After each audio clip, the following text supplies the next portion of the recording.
November 7th, 1940. Tacoma, Washington.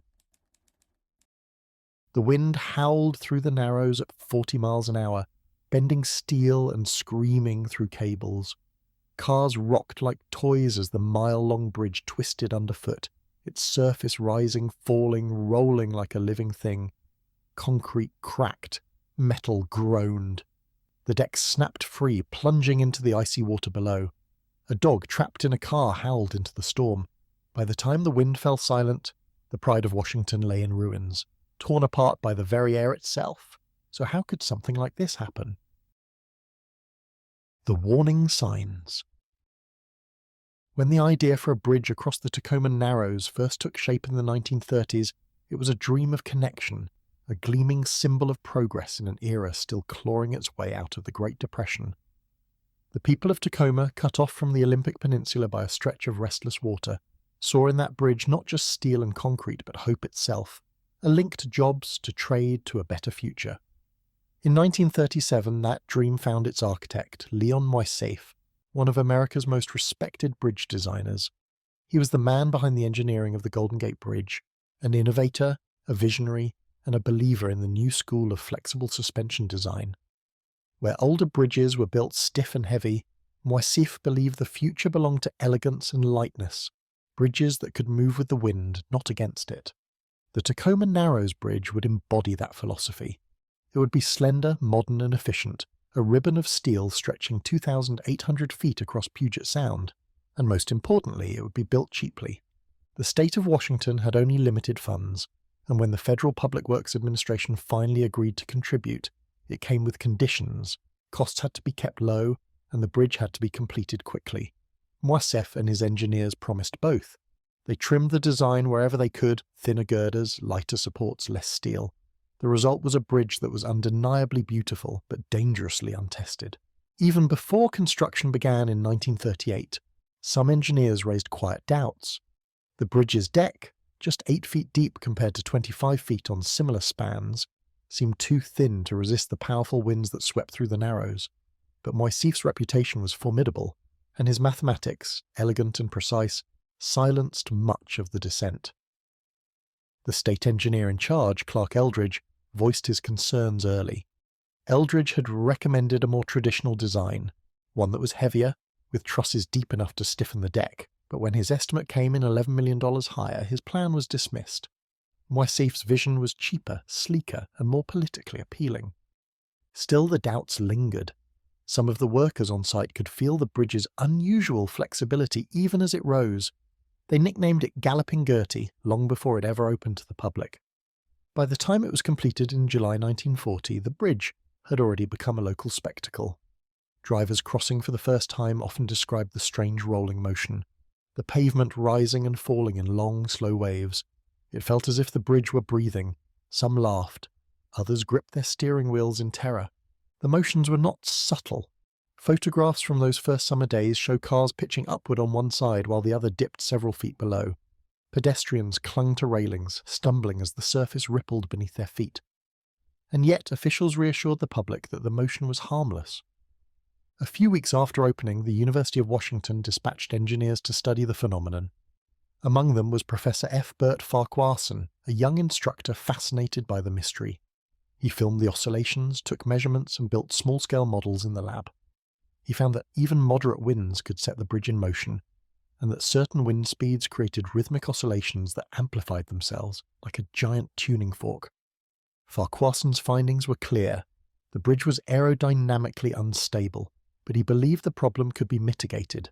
He suggested adding wind deflectors or drilling holes in the sides of the deck to allow air to pass through.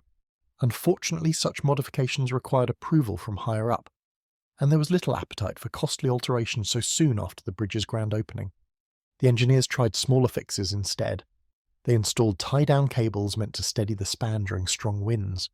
But when gusts struck, those cables snapped like twine. They tried adding hydraulic buffers to absorb motion, but the bridge continued to roll, indifferent to human efforts. Each attempt to tame Gertie seemed to reveal something deeper, that the structure itself was inherently flawed. The deck's solid plate girders acted like wings, trapping the wind rather than letting it flow through. As air pressed beneath the roadway, lift forces increased, and with no way to escape, the bridge began to twist violently, feeding its own destruction. The public, meanwhile, had come to view the bridge as a local attraction. Children dared each other to walk across it. Drivers crossed just for the thrill. Newspapers ran photographs of cars tilted at alarming angles, calling it the roller coaster bridge. Some laughed at the absurdity of it all, a million-dollar marvel that seemed possessed by some invisible force. But beneath the humour lay unease. Wind was nothing new in the Tacoma Narrows. Sailors had long called it a treacherous passage. Yet no one could explain why this bridge, unlike all others, seemed to dance to the tune of every breeze. As autumn approached, the problem worsened. Engineers noted that oscillations grew stronger in cooler, denser air. In September, Farquharson conducted another set of tests. He built scale models and exposed them to steady airflow in a wind tunnel. What he saw was alarming. The model bridge began to twist in a pattern of torsional oscillation, alternating between up and down and twisting motions. It was exactly what observers had reported on the real bridge. Farquharson sent his findings to the state. He warned that under certain wind conditions, the bridge could enter a dangerous mode of vibration that might prove catastrophic. But such warnings were easy to downplay. After all, the bridge had stood for months, enduring countless windy days. To the engineers of the time, the concept of aerodynamic flutter, where a structure feeds off the energy of the air around it, was still poorly understood. There were no formulas, no established tests. The idea that wind could destroy a massive steel bridge seemed unthinkable, and so the warnings went unheeded. The bridge remained open to the public, its flaws tolerated, even mocked. "She's just lively," one official said. "A little dancing never hurt anyone." By early November, that laughter was fading. On the morning of November 7th, a windstorm swept through the Puget Sound. Weather reports called for sustained winds of around 40 miles per hour, not uncommon, but enough to set Gertie in motion once more. At 7:30 a.m., commuters began their daily crossings. The bridge was already rolling in long, slow waves, but traffic continued. Among those on the bridge was Leonard Coatsworth, a newspaper editor from Tacoma. As his car reached midspan, the motion grew more violent, no longer gentle waves, but wild, twisting contortions that lifted one side of the deck while dropping the other. Coatsworth slammed on his brakes, the steering wheel jerked in his hands as the pavement pitched beneath him. His daughter's small cocker spaniel, Tubby, sat in the passenger seat trembling. Wind screamed through the suspension cables. Coatsworth managed to crawl from the car and onto the trembling walkway, clinging to the guardrail as the bridge heaved beneath him. Behind him, Tubby refused to move, too terrified to leave the car. Down below, in the cold waters of Puget Sound, fishermen stared in disbelief as the entire structure began to twist like a ribbon. Up on the bluff, Professor Farquharson arrived with his camera. The man who had warned of instability now found himself witnessing the nightmare firsthand. He set up his tripod, struggling to keep it steady as the bridge buckled and roared. By 10 a.m., the twisting had become violent beyond comprehension. The centre span, nearly half a mile long, was swinging 45 degrees in each direction. Steel beams groaned and shrieked as rivets popped like gunfire. And still, the wind blew, steady, relentless, indifferent. What began as a graceful vision of progress was now an object lesson in hubris. A structure too light, too thin, too proud to yield, now fighting the very air it was meant to tame. The engineers had built something beautiful, but not wise. They had ignored the warnings of nature, trusting instead in the certainty of their equations. In the end, the bridge was never truly alive, yet it moved as though it were, as if some invisible spirit within it had grown restless, straining against the limits of human design. By mid-morning, as reporters and engineers gathered along the shore, they knew what was coming. Galloping Gertie was dancing her final dance, and the world was about to learn, in the most spectacular way imaginable, that even the strongest dreams can collapse when the wind turns against them. The disaster unfolds. The morning of November 7th, 1940 began like countless others on the Puget Sound. Grey skies, a biting wind sweeping in from the Pacific, and the low hum of traffic heading toward the bridge. It was a Thursday, unremarkable in every way except for the wind, that steady moaning current that funneled through the Narrows like breath through a giant's throat. By sunrise, gusts were reaching 35 to 40 miles per hour. The bridge, accustomed to movement, began its familiar role. The undulating deck rose and fell several feet in long, slow waves, moving like a sheet of silk rippling in a breeze. Drivers, accustomed to Gertie's antics, felt the motion immediately. That queasy lift under the tyres, the sight of the horizon tilting unnaturally as the road twisted. Most pressed forward anyway, hands tight on the wheel. At 7:30 a.m, the first signs of real trouble appeared. The oscillations were no longer uniform. Instead of the whole deck moving up and down together, the bridge began twisting, one side rising while the other fell. This was torsional motion, the very instability Farquharson had feared. To the casual observer it was mesmerizing, the graceful sweep of steel twisting in the wind like a living, breathing creature. But to engineers it was a nightmare come to life. Among those on the bridge was Leonard Coatsworth, a Tacoma News Tribune editor. He had driven across the span dozens of times before, each crossing a small adventure. But this morning the motion was unlike anything he had felt. The floor beneath him seemed alive, bucking under the wheels, then twisting sideways so violently that his car lurched toward the rail.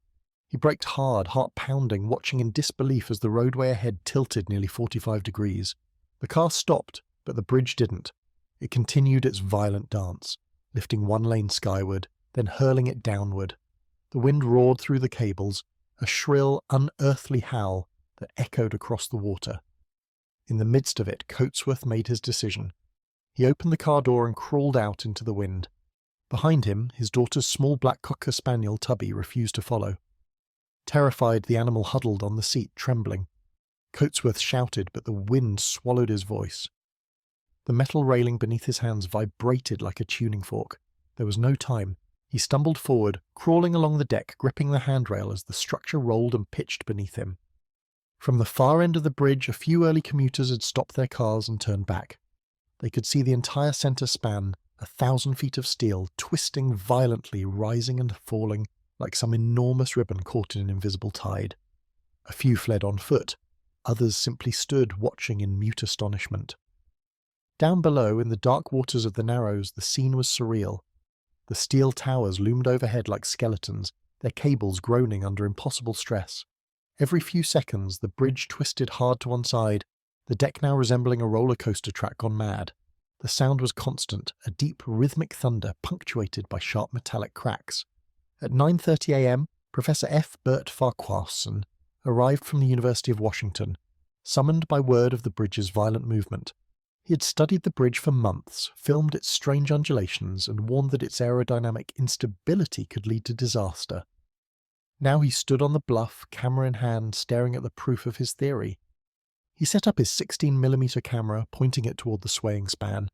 Through the viewfinder, he captured what would become one of the most haunting films in engineering history. The footage shows cars abandoned mid-span, the deck twisting nearly 45 degrees in each direction, the suspension cables stretching like strings of a great instrument. Every few seconds the bridge convulsed, a full wave running from one tower to the next before rebounding again. To those standing nearby, it seemed the bridge was alive, defying both reason and gravity. Some later said it looked almost beautiful in its motion, graceful, hypnotic, until the realization hit. It was dying. At mid-span, Coatsworth was still trying to reach the far side. He clung to the railing, moving inch by inch as the deck rolled beneath him like a storm-tossed ship.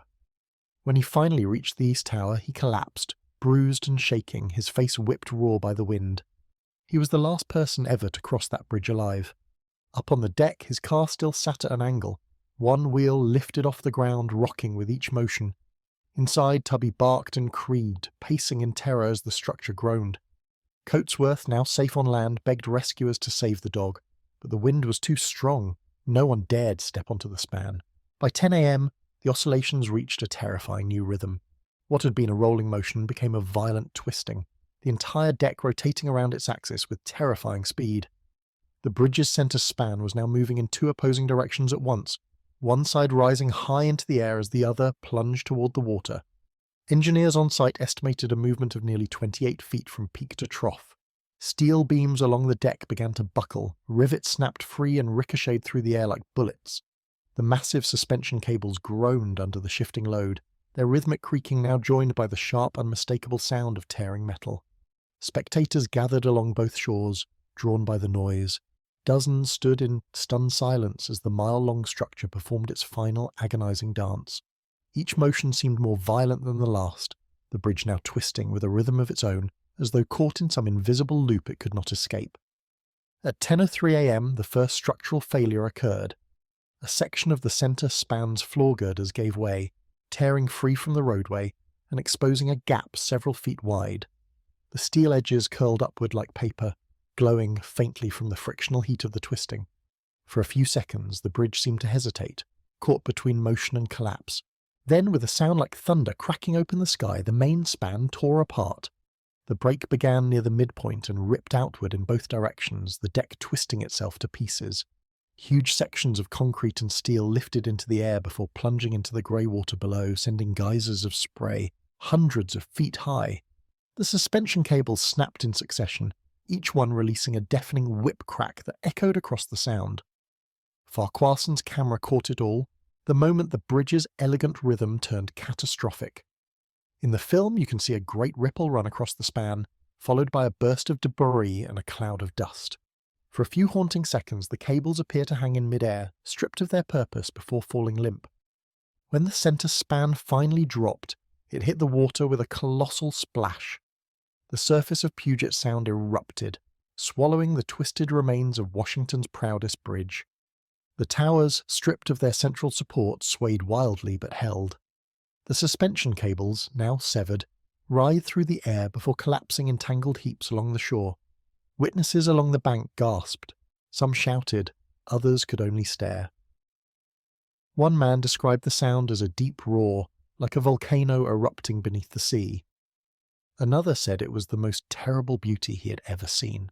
In the chaos, Professor Farquharson and another engineer, Frederick B. McCall, raced toward the approach span in a desperate attempt to rescue Tubby. Crawling on hands and knees, they made it halfway before the bridge heaved beneath them. The deck lifted and twisted, throwing McCall off his feet. Farquharson barely managed to cling to a girder as the steel shook violently around him. Realizing they couldn't go further, the men retreated.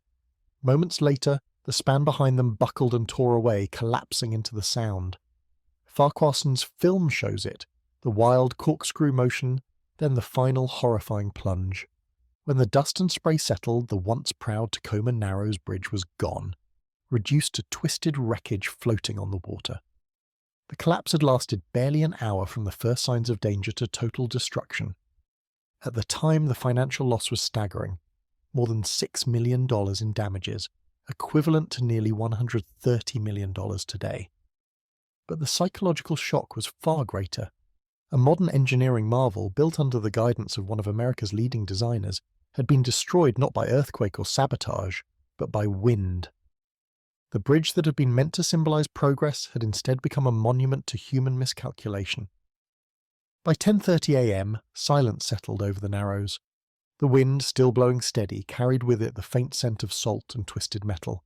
Smoke from friction-heated debris drifted across the water. On the bluffs, hundreds of onlookers stood motionless. A few wept openly. Others simply stared at the place where the great bridge had once hung, suspended in the mist like a dream that had vanished. In Tacoma, church bells rang at noon. Newspapers rushed to print special editions, their front pages already carrying the nickname that would forever define the event, the fall of Galloping Gertie.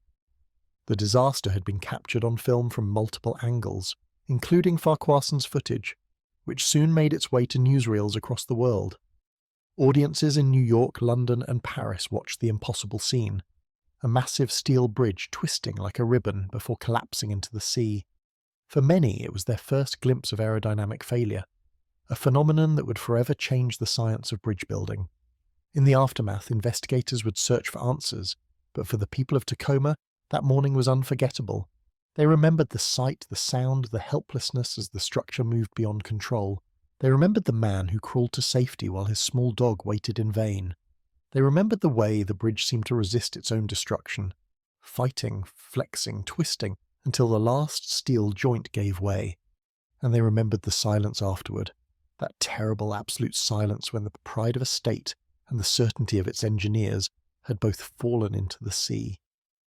The sound lingered long after the bridge was gone, a low, rolling thunder that seemed to vibrate through the cliffs and across the water. In its wake came silence, heavy and unreal. A mile of roadway had vanished. The cables hung loose, their once taut lines sagging toward the sea. The towers still stood, but their purpose had dissolved in seconds. What had taken 2 years to build had been erased in less than one. For a moment, no one moved. The crowd that had gathered on both shores stood frozen. Men in hats, women clutching their coats against the wind, eyes fixed on the empty span.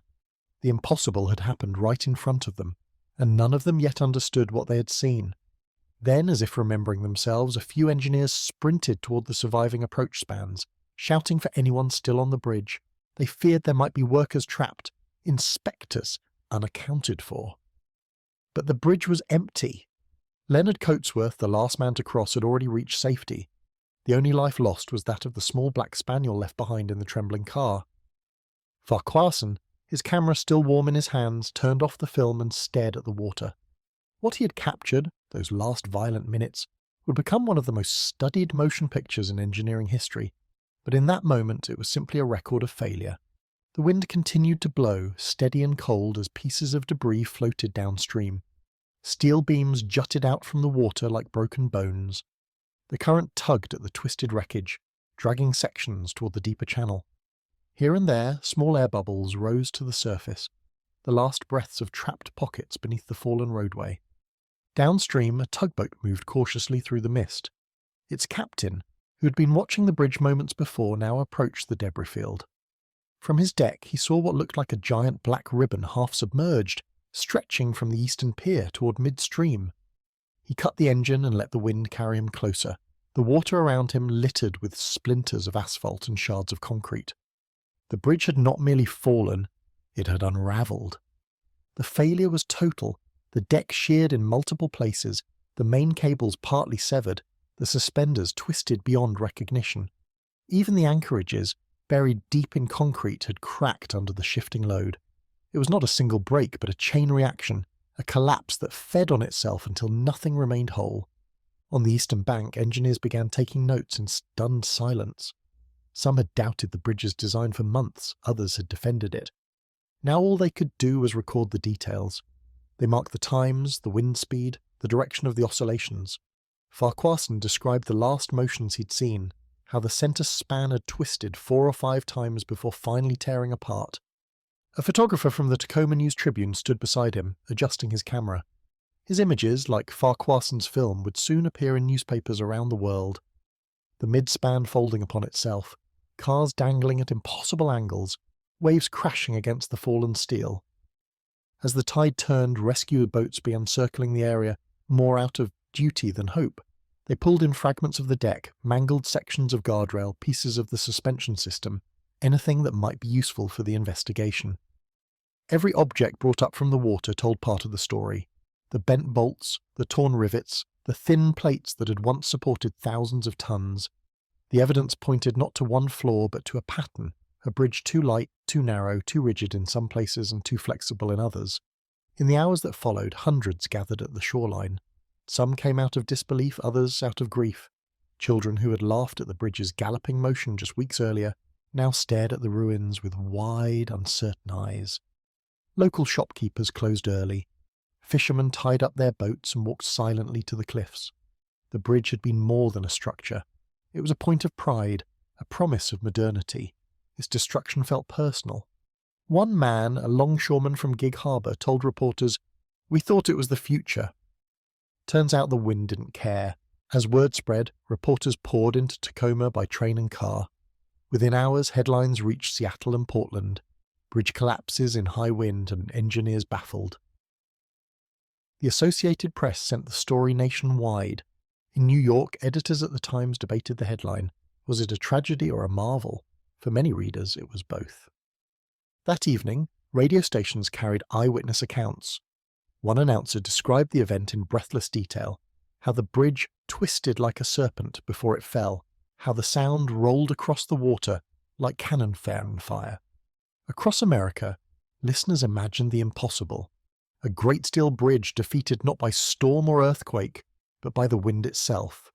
Meanwhile, at the site, night fell. Searchlights swept the water as engineers tried to salvage whatever remained of the bridge's central cables. The temperature dropped, and rain began to fall, pattering against the debris. Farquharson remained there, notebook in hand, unable to leave. His theory, the one so many had dismissed, had proven true, but there was no triumph in it. When asked later what he felt in that moment, he said simply, "Sick." I felt sick. By midnight, only the towers and the eastern approach remained intact. Everything else had disappeared beneath the black water. The following morning, divers from the Navy arrived to begin recovery operations. They descended through murky water to find the wreckage twisted like taffy, the deck resting in jagged layers along the bottom. What they found astonished even seasoned engineers. Sections of the deck had folded cleanly, as if sliced by a giant's hand. The suspension cables were frayed in perfect spirals, not torn by impact, but ripped apart by relentless twisting. The evidence was unmistakable. The bridge had destroyed itself before it ever hit the water. Above the surface, reporters watched the divers work, their cameras flashing in the grey light. One newspaper called it "The Day the Wind Won." Another simply wrote, "Galloping Gertie's Last Dance." In the following days, crowds continued to visit the site, standing at the edge of the remaining roadway to peer out over the water. The gap where the main span had hung seemed impossibly vast, a wound carved through the air itself. Many spoke of the bridge in the same tone reserved for the dead, as though it had possessed a kind of soul. Children collected fragments of twisted metal from the shoreline as souvenirs. Some fishermen claimed the wreck made the tides behave differently, the currents more unpredictable. For months afterward, when the wind picked up, residents swore they could hear faint echoes, a deep, ghostly moan drifting across the Narrows, like the memory of the bridge calling from beneath the waves. But even as grief turned to fascination, the search for answers began. Teams from the Federal Works Agency and the American Society of Civil Engineers arrived to conduct a full investigation. They interviewed witnesses, collected weather data, and retrieved blueprints. The official line was cautious that the cause was under study, but privately, many already suspected what had gone wrong. The Tacoma Narrows Bridge had been too slender, too flexible, and too aerodynamically unstable. The solid plate girders that formed its sides had trapped wind beneath the deck, amplifying its motion. Once the oscillations began, each twist fed energy into the next until the structure exceeded its capacity to resist. At the time, engineers had no reliable way to test such effects. Wind tunnel studies of bridges were rare. Aerodynamic science was in its infancy. The disaster changed that overnight. Universities and government agencies across the country began researching how wind interacted with flexible structures. The age of aerodynamic engineering had begun, born out of the wreckage of Gertie. In Tacoma, the aftermath was quieter. Cleanup crews arrived to dismantle what remained of the approaches and collect the fallen steel. Barges hauled away the larger sections, their cranes lifting the wreckage like corpses from the deep. For weeks, workers laboured in the cold, cutting through beams warped like pretzels, salvaging what they could. Each clang of metal against metal echoed across the Narrows. The funeral bell of a bridge that had lived only 4 months. In those months, the bridge had become more than infrastructure. It had been a symbol of faith in progress, the belief that human ingenuity could conquer any force of nature. When it fell, it took that certainty with it. For the people who watched from the shore, the lesson was simple and humbling. Nature does not negotiate. The rescue and aftermath. In the hours after the collapse, rescue turned quickly to recovery. The Tacoma Narrows was littered with twisted steel, black girders jutting from the water, cables coiled like fallen serpents. The air was heavy with the smell of salt, oil, and scorched metal. What moments earlier had been a marvel of engineering now resembled a shipwreck. Still steaming from the violence of its fall, there was little to rescue. The bridge had carried no workers that morning, no maintenance crew, no heavy traffic, only a handful of early drivers. By some strange mercy, all had escaped alive. All except one small creature, Tubby, the cocker spaniel who had sat trembling in Leonard Coatsworth's car. When the centre span broke apart, the car went with it, tumbling into the grey water below. For days afterward, Coatsworth couldn't bring himself to speak about it. He told reporters only that he'd tried to save the dog and that he would never again forget the sound of his cries. That single death, trivial in scale, carried enormous symbolic weight. The newspapers seized on it. Only one life lost, but a lesson for all. In a world still recovering from the Great Depression, that line carried meaning. It wasn't just the loss of a bridge, it was the loss of faith in progress itself. Within hours, the Washington State Toll Bridge Authority had cordoned off the site. Ferry service resumed to carry commuters across the Sound, their boats passing the still hanging suspension cables that trailed into the waves. For weeks, the remains of the bridge groaned in the wind, swaying slightly as if unable to accept its own end. On shore, the scene was one of grim efficiency. The US Navy sent divers to inspect the wreckage. Journalists arrived by the dozen, their cameras and notebooks in hand. Among them was a young radio correspondent from Seattle, who described the view as something both tragic and magnificent, a modern ruin still warm from the fire of its own creation.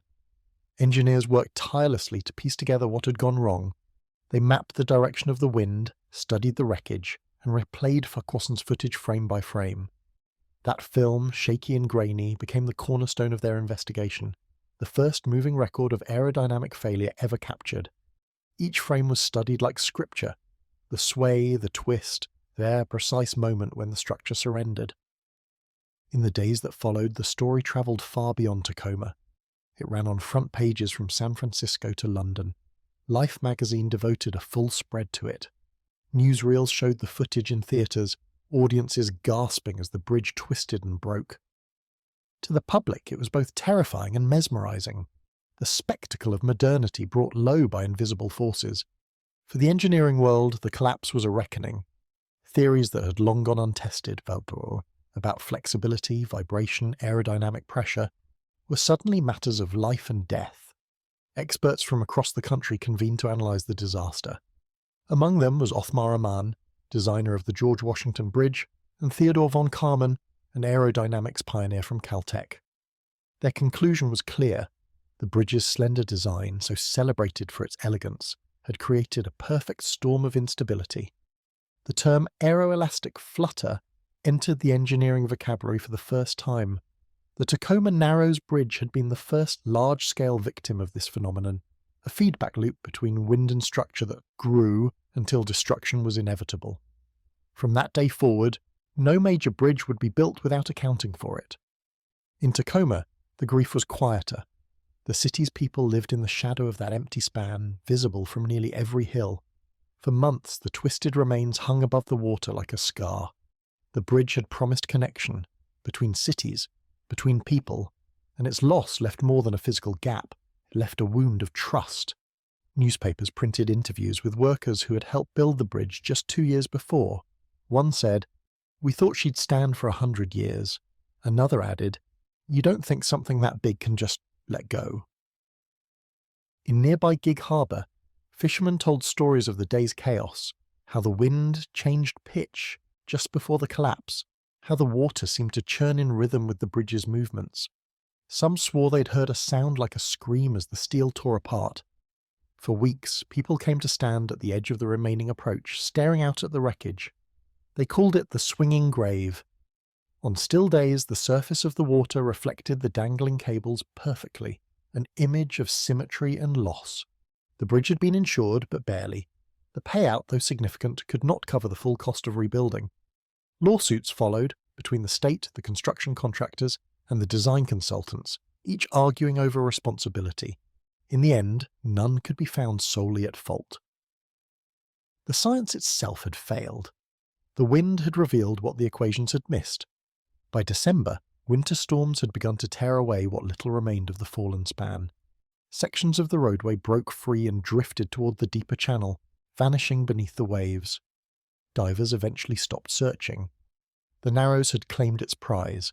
For Professor Farquharson, the experience left a lasting mark. He became a leading expert in wind engineering, dedicating the rest of his life to preventing another Gertie. His footage of the collapse would be shown in classrooms for decades, a cautionary tale and a testament to scientific humility. In the months that followed, Tacoma learned to live without its bridge. Ferry captains worked overtime, carrying cars across the Sound through wind and fog. Each trip passed over the ruins below, where the twisted steel lay buried in silt. Locals sometimes claimed to see it during low tide. ghostly outlines beneath the waves, glinting like bones when the sun hit just right. By spring, the site had become a place of quiet pilgrimage. Visitors came from across the country to see where the bridge had stood, to stand on the bluffs and feel the same wind that had destroyed it. Children peered through binoculars, searching for fragments. Engineers arrived with notebooks, sketching the towers that still rose defiantly from the water. No bodies were recovered. Only the memory remained, the wind, the sound, the twisting of steel against its own limits. In a time of boundless faith in progress, the collapse of the Tacoma Narrows Bridge was a warning whispered through the air itself, that the future must be built not only on ambition, but on understanding. And for those who stood on the shore that morning, it was a lesson they would never forget, that even the most brilliant dreams can fall silent when nature decides otherwise. A lasting legacy. In the decades that followed, the collapse of the Tacoma Narrows Bridge became one of the most studied engineering failures in history. What began as a local tragedy soon reshaped the very science of bridge design.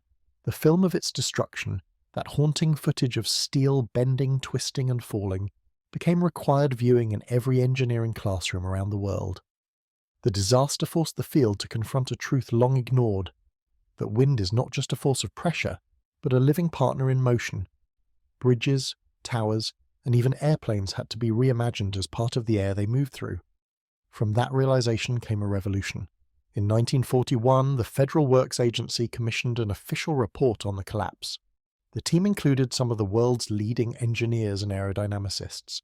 Among them, Theodor von Karman, the Hungarian-born scientist whose work would later influence supersonic flight. Their findings marked a turning point. They concluded that the bridge had failed not from structural weakness, but from aerodynamic instability. It was a new vocabulary for a new era. Flutter, vortex shedding, and torsional oscillation entered the engineering lexicon. The Tacoma Narrows Bridge had shown in devastating clarity that lightness and elegance could not replace understanding. From that point on, no major bridge would be approved without extensive wind tunnel testing. Models were built and exposed to artificial gusts before a single beam was laid. The invisible world of air currents had finally become as real as the steel they shaped. The disaster also reshaped public trust in modern design.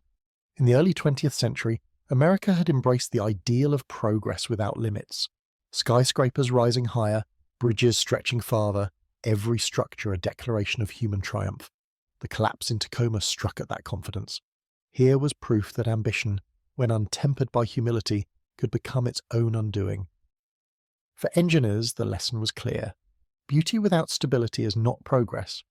In 1943, as the war raged overseas, researchers at the University of Washington, Caltech, and the US Navy began building one of the world's first dedicated wind tunnels for large structural testing.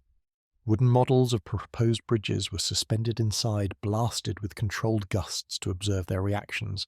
Each test paid quiet tribute to the wreck of Galloping Gertie. By the late 1940s, the technology born from this disaster began to bear fruit. Airplane wings were redesigned using the same principles of oscillation and damping studied after Tacoma. The lessons learned from that failure helped shape jet aviation, missile design, and even early spacecraft. In a strange irony, the bridge that fell into the sea helped humanity reach the skies. But for Tacoma itself, the legacy was more personal. For years, the city lived in the shadow of that empty span. Locals spoke of the collapse as if it had happened yesterday, the day the bridge danced itself to death. Parents pointed out the old towers to their children, their rusted silhouettes rising from the water like monuments. In 1950, a decade after the disaster, work began on a new bridge. Engineers from across the nation were called in to design it, heavier, stronger, and above all tested. The new structure, completed in 1950, followed the same line across the Narrows, but its soul was different. Its deck was reinforced with deep trusses, and its open sides allowed wind to pass through freely. During construction, scale models were placed in wind tunnels to ensure stability under every conceivable condition. When it opened, locals called it Sturdy Gertie. It stood firm through winds twice as strong as those that destroyed its predecessor. Standing beside it today, you can still see the remains of the first bridge's concrete piers beneath the waterline, the bones of Galloping Gertie, visible at low tide. Divers who descend into the Narrows report seeing the rusted steel trusses lying across the seabed, coated in barnacles and seaweed, slowly turning to silt. The site is now listed on the National Register of Historic Places, a submerged memorial to both failure and progress. Over time, the name Galloping Gertie ceased to sound like a joke. It became a kind of shorthand, a reminder whispered in classrooms and construction offices alike: respect the wind. Modern bridges, from the Verrazzano Narrows in New York to the Akashi Kaikyo in Japan, owe their stability to the science born from Tacoma. Each of them is tested, modelled, and tuned to the air, their forms sculpted not only by architects but by the invisible hands of aerodynamicists. In that sense, Gertie never truly died. Her fall marked the birth of modern bridge engineering. The story also endured beyond the technical realm. For many who witnessed it, the collapse became a symbol of human fragility, the idea that progress, for all its brilliance, must bow to nature's laws. It echoed far beyond engineering circles, finding its way into art, literature, even philosophy. Students studying chaos theory would later look back to Tacoma as a living example of resonance gone wild, a reminder of how small changes can create catastrophic outcomes. The wind, once dismissed as mere weather, had revealed itself as a sculptor, carving away at human certainty until only humility remained. Today, more than 80 years later, the word Tacoma still conjures the image of that twisting span, the grainy black and white footage looping endlessly in documentaries and classrooms. Engineers still pause when they see it, not out of horror but out of respect. The bridge that failed so spectacularly became the one that taught them the most. In a quiet corner of Tacoma's War Memorial Park, a bronze plaque commemorates the bridge that once stood there. It bears a simple inscription: November 7th, 1940, where the wind taught us to listen. That line captures the essence of the legacy left behind, not one of shame, but of awakening. Galloping Gertie was, in the end, both a disaster and a gift. She exposed the blind spots of an age that prized speed and economy over caution. She humbled some of the brightest minds of her generation and gave rise to safer, stronger, wiser designs. And perhaps that is why the story endures, because it is not merely about the collapse of steel and concrete, but about the evolution of understanding, about what happens when humanity meets the invisible and learns to see their reflection. The wind over the Narrows still carries the same voice. It hums through the cliffs, across the water, and around the towers that remain. That low, endless moan that once sang the bridge to its death. On quiet days, when the tide is low and the mist hangs over Puget Sound, you can still see the outlines of Galloping Gertie resting on the seafloor. Twisted steel, half buried in sand. A monument not built by human hands, but by time. The people who lived through that day are gone now, but their memories remain in the photographs, the shaky film, the words they left behind. It was alive, one witness said, like a living thing. And in a way it was. The bridge moved with the wind, too light, too thin, too sure of itself. It danced until it couldn't anymore. When it fell, it did more than tear a gap through the air. It tore through an era of thinking. The 1940s were a time when America believed it could build anything. The Great Depression was ending, the war effort was beginning, and the future seemed limitless. The Tacoma Narrows Bridge stood as a symbol of that optimism, proof that beauty, efficiency, and ambition could coexist. But when it twisted apart and sank into the Sound, the message was clear. Nature will not yield to design. Every triumph of progress is a negotiation with the world around it. In the years that followed, the story of Galloping Gertie became legend, told not as a warning of failure, but as a testament to growth. Engineers spoke of her with reverence, not ridicule. She had revealed a truth that textbooks had ignored, that even in failure, there is knowledge waiting to be found. The lessons she left behind stretched far beyond the waters of Puget Sound. They reached into the laboratories of Caltech and the universities of Europe, into the blueprints of bridges that would span continents. The echo of her fall reshaped the world's understanding of motion, resonance, and wind. And yet for the people of Tacoma, her memory was simpler, quieter. For them, the bridge was not just an experiment or a case study. It was part of their landscape, part of their lives. Families had picnicked along the shoreline to watch her first open. Children had laughed as their parents drove across and feeling the strange rolling beneath their feet. To see her gone was to lose a piece of their identity, but time has a way of softening even the hardest memories. When the new bridge opened in 1950, people gathered again on the bluffs. They watched as cars rolled across its sturdy frame and the wind brushed harmlessly through its open trusses. For many, it felt like redemption, a promise that lessons had been learned, that this time the wind would not win. The old towers of Gertie still stand beside the newer span, their rusted peaks barely visible above the tide. Divers visit them now, their flashlights tracing the shadows of beams once painted silver. Schools of fish weave through the hollow frames. Seaweed sways where cables once carried the weight of human ambition. The wreck has become a reef, life rising from the remains of failure. Each year, engineers, historians and travellers still visit the site.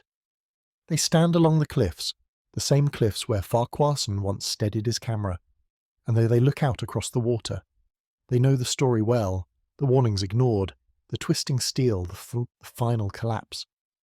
Yet it never loses its power. The wind still moves through the Narrows the same way it did that morning in 1940, and every sound, every gust feels like a whisper from the past. What it whispers is not despair, but humility. Because that is what this story is about. Not destruction, but understanding. Not arrogance, but awakening. The Tacoma Narrows. Bridge did not fail because men were foolish. It failed because they reached for something new, and the world reminded them to listen more carefully. Progress has always come that way, through missteps, through lessons written in steel and wind. And in that sense, Galloping Gertie never truly died. Her fall became a language, one that engineers, architects and dreamers have been reading ever since. Every modern bridge that spans a river, every tower that rises into the clouds carries her signature in its design. Every bolt tested against vibration, every truss shaped by wind, is a quiet conversation with the ghost beneath the Narrows. She remains there still, silent but not forgotten. When the fog rolls in and the sound turns silver, the outline of her ruins can sometimes be seen beneath the waves. To the untrained eye, it's just debris, but to those who know, it's a story, one told in the rhythm of the tide, in the whisper of the wind, in the stillness that follows a storm. A story of pride and precision, of motion and silence, of a bridge that taught the world that beauty without understanding can fall, and that wisdom, too, is built from the wreckage. And so when the wind passes through the Narrows tonight, carrying with it that low, mournful hum, perhaps it isn't a ghost at all. Perhaps it's just Galloping Gertie still singing, reminding us that every great failure leaves behind a kind of grace, the kind that teaches, the kind that endures, the kind that even in silence still moves.